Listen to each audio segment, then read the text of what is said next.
Hello everyone, my name is Christy. Welcome to my corner. Thanks for joining me today for Flossmas number 18. It is December 18th, 2024. And I have fun things to talk about today. Well, first we're opening tiny presents, which is very exciting. From Forbidden Fiber Co., Dossier, which is a perfume company, and my friend Terri. And then I have some finished objects to show you. I have some stitching to show you. I have a freebie pattern to show you. I have I'm going to show you my travel case, my stitchy travel case. We'll see how it held up. And I think that's it. Maybe another little history lesson because we've been talking about spices. So no spices today in my coffee, but it's still very good.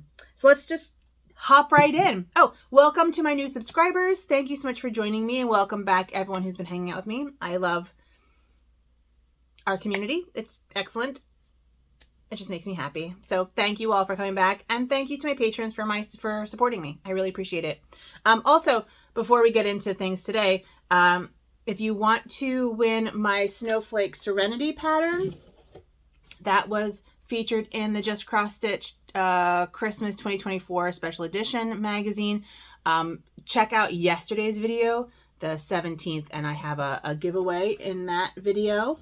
And as always, I have my patterns and also my spoolery shop, so you can have access to all those things. But for now, we are going to open up tiny presents. The first one is from Forbidden Fiber Co. It is Reindeer Games themed.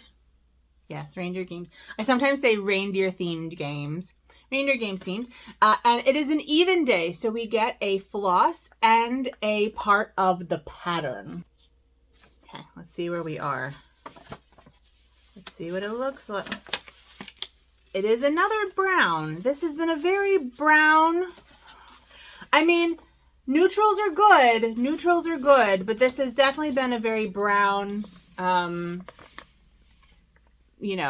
group of flosses, and we don't have very many left. I think I only have 3 left. So, King Moonracer, and I understand that it's deer, but they're not all that different from each other. So let's see where this one is. Let's see where King Moonracer is in the pattern. I'm assuming it's in the other deer.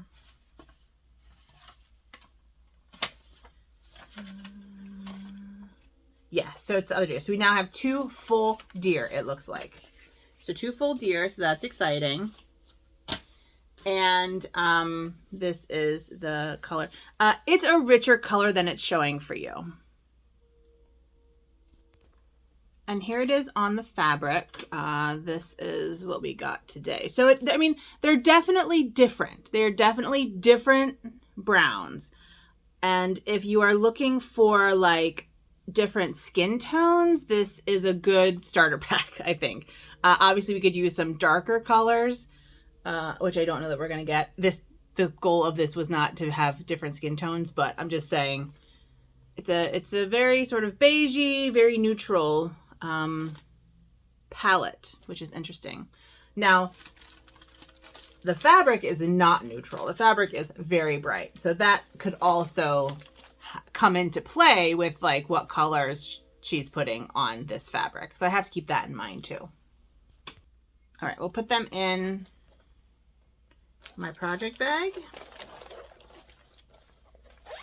And then we'll move on to Dossier. Oh, and I want to talk a little about yesterday's perfumes from Dossier. Hold on one sec. So I opened 2 perfumes yesterday. I opened Free the Musk and Ambery Vanilla. Their dry downs were actually both very pleasant. Free the Musk was kind of a soft, neutral scent that I ended up actually really liking about 2 hours later. Ambery Vanilla was interesting because the dry down was almost exactly like Vanilla Cashmere by Being French, which you can buy at Target. And I think this bottle is slightly bigger than, it's got a whole thing, than the Dossier bottles, but they're about the same price. So to me, they smelled very similar. I don't know if you care. But I found it interesting, and I thought that I would tell you. But the dry down of the Free the Musk was very light and pleasant, and I really enjoyed it. Okay, let's see. Day 6. Musky oak moss. Let's rip off the door. Let's try it on.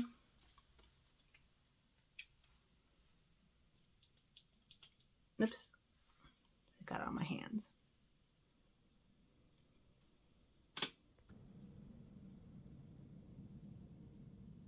Now this is definitely leaning masculine, which is fine because I like a little unisex perfume action. I'm not super floral. In fact, some of my favorite perfume scents are like smoke, incense, tobacco, stuff like that. I do like a little bit of rose and I do like a little bit of citrus depending on when we are. But in general, I'm more of a unisex kind of a perfume girly. Okay, we're going to try it. But this is definitely leaning masculine in a way that I don't love on me, but I love on my husband. So we'll see. See, on me, it does not smell as much as masculine as it does on here. So that's interesting. So we will see how that dries down, the musky oak moss. And finally, we have my day 6 tiny present from my friend Terri. It rattles. What are we doing with the rattling here? And I love these little tags. And she didn't write on the tags, so like I can use these tags for things, which is very nice.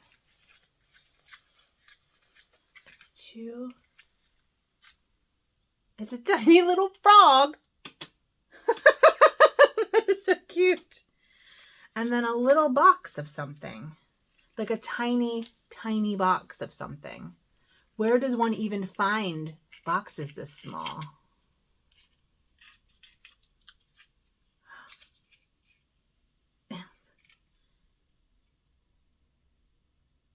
It's like a tiny little frog. Oh, you can't see. It's like a tiny little glass frog. That is adorable. It is so tiny. It is so tiny. All right, let's see what that is so cute. I don't want to lose it.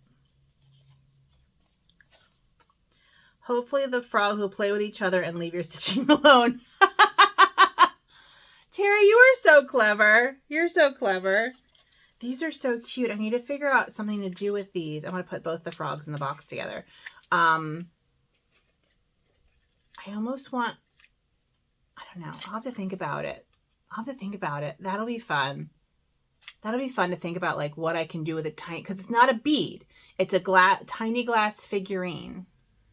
And I almost want to like make a tiny little stitching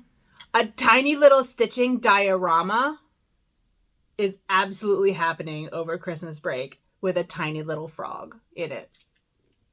I'm so excited. Okay, good. Thank you. Thank you, thank you, thank you, thank you. Okay, so next I have some finished things to show you.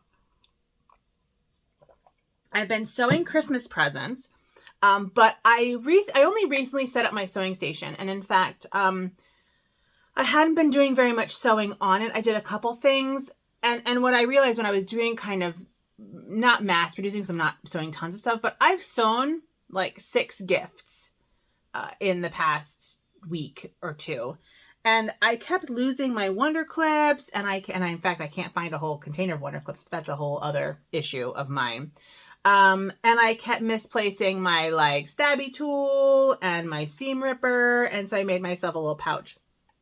And this pouch has these little, the way I made it has these little like pockets that I can like stick things in so that they are, you know, available. And also I kept losing this when I kept changing the feed of my sewing machine.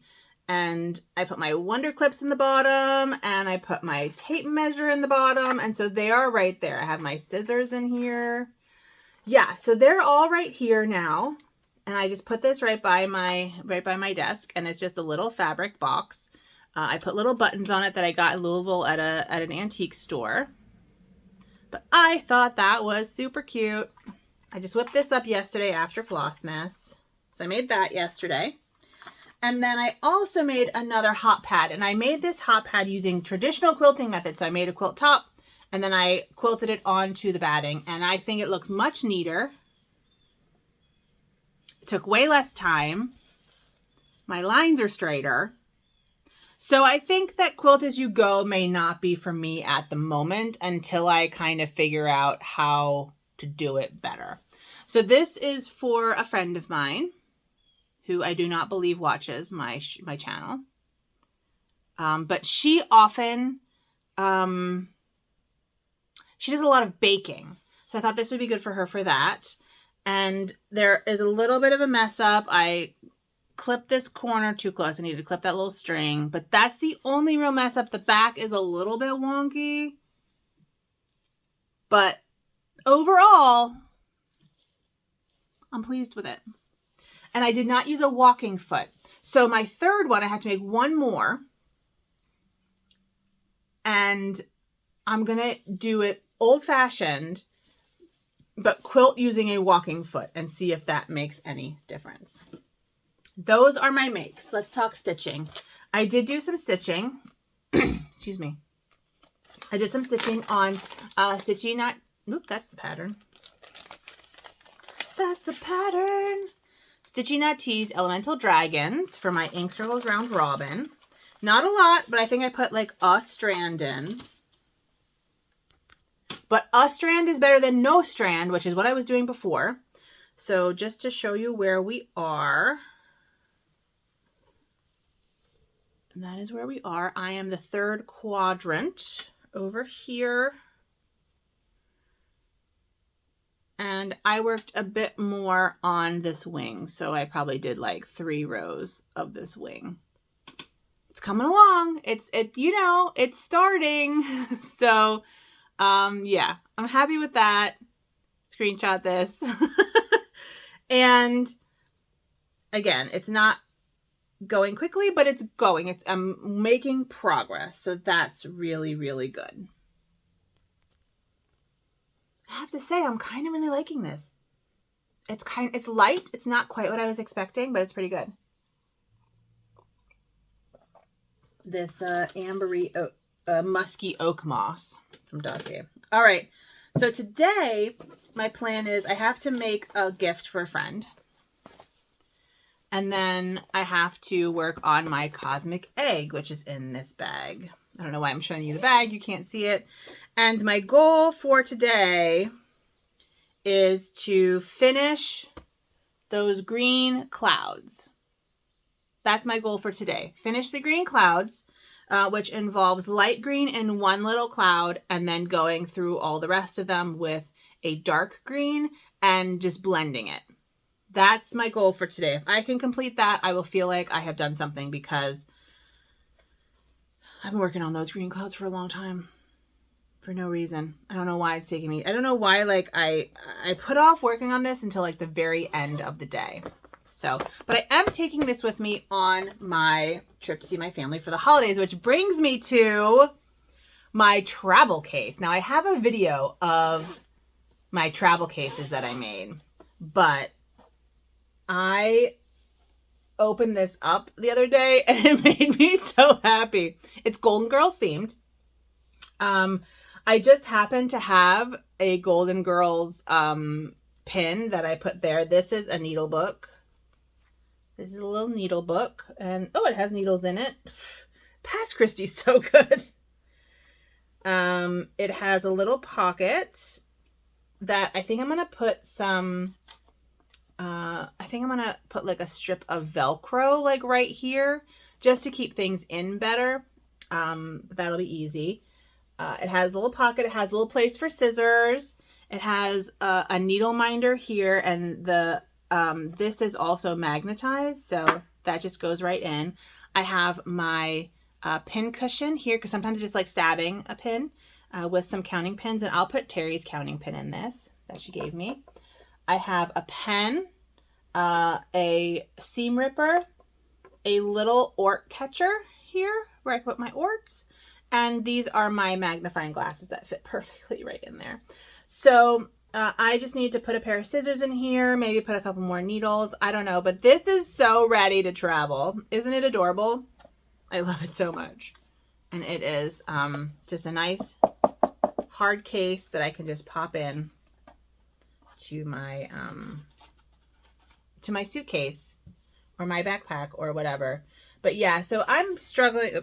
Oh, and I have lens wipes in here. God, everything's in here. But yeah, the one issue I'm having is with this pocket. It's just not tight enough. And so I think scooting this over and putting a little, because I don't think this fits here.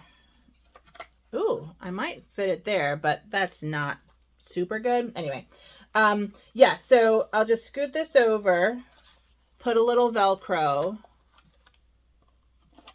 in right here, or maybe I'll see if I can find a smaller one. Put a little Velcro in here, and that should keep everything much nicer. So my sewing my stitchy case is ready to rock and roll, and I keep this ready all the time. I have another little one that I showed in that video too, and then I keep meaning to make a video, sort of a tutorial video for my patrons, and I just have not had the time on how to make a little one out of like a sunglasses case or a glasses case. Oh, Freebie Pattern. Freebie Pattern. I'm like, I don't know what comes next, but Freebie Pattern comes next. I'm sorry that this is a long one too. I'm really chatty, apparently.